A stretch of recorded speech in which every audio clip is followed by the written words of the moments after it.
बिस्मिल्लाहिर्रहमानिर्रहीम अस्सलाम वालेकुम नाज़रीन, मैं हूं मोहम्मद फ़ैसल और आप देख रहे हैं सितारा टीवी। उम्मीद करते हैं सब दोस्त खैरियत से होंगे।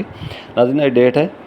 23 जुलाई 2026 बरोज़ जुमेरात। गला मंडी उकाड़ा से मकई के रेट्स के साथ आप नाज़रीन की खिदमत में हाज़िर हैं। तो गला मंडी उकाड़ा के अंदर आज तकरीबन कोई 3500 के करीब पूरी थी मकई की। बारिशों की वजह से मकई के अरेवल जो है वो कम हो गई है, लेकिन मार्केट जो है रेट्स जो हैं उसके अंदर ज़बरदस्त तेज़ी है। गला मंडी उकाड़ा से आज की लाइव बोलियाँ सुने। 2600 रुपये आ गई और पटिए 2605 रुपये 25 रुपये जी। हाँ जी 30 रुपये जी 50 रुपये जी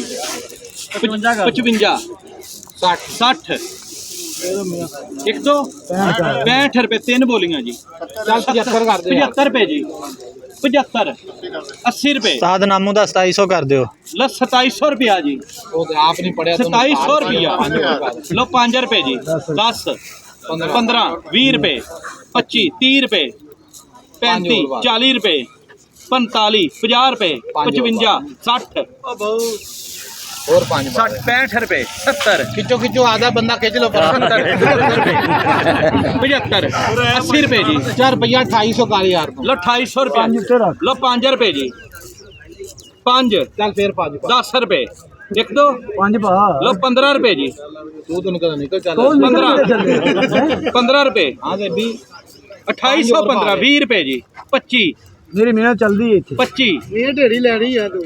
तू भाਵੇਂ साफा भी महीना भी रखी 30 रुपये जी मैं जानदा पिया करो करो नामून तगड़ियां 30 रुपये जी 5 और वाह 35 रुपये 40 45 रुपये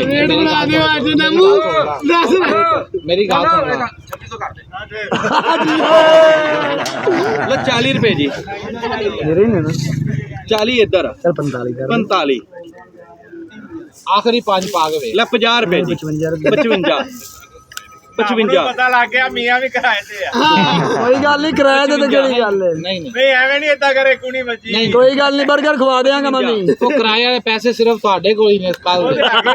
55 रुपये क्या 5 और बार लो 60 रुपये जी 65 रुपये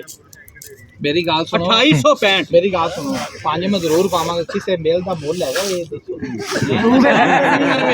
तू की करनी है फिर अगले नु मिसाल दे रहे हैं स्टॉक करनी है अल्लाह के मम्मी स्टॉक कर लांगा 75 रुपये 80 रुपये मेरी गाल सुन लो 80 भाई मेरे लो 2880 जी मेरे लो सारे दोस्तों का शुक्रिया मेहरबानी ਇਹਨੂੰ ਦੇ 2880 न्यू शरीफ ਛੱਡ ਦਿਓ